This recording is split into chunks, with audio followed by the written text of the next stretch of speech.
Hey, what's going down, man? I appreciate you, David. That experience speaks to me. My biggest lesson learned is just that I can take control of my own learning and my own education, therefore increase my chances at succeeding at something if I'm truly passionate about it. So, for example, I had a 1.8 GPA sophomore year. I was working basically a fast food job, and my manager came in and was excited about his future prospects making $35,000 a year. I don't want to live in this cycle, so I got my grades up, not with any help from the school. My counselor actually told me not to apply to college.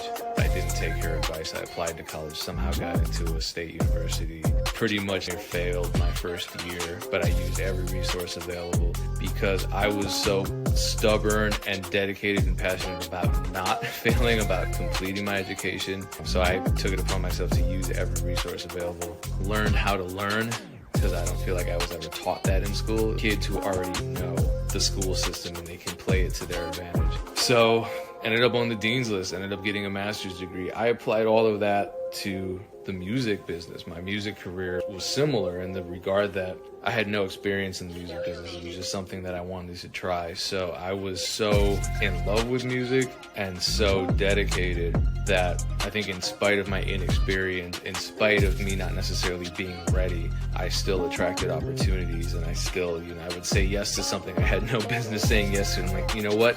I already committed. I'm going to figure this out. And that kind of thing always led me down the right path. Failures or not, I was learning along the way and growing along the way. That's really been an incredible lesson for me.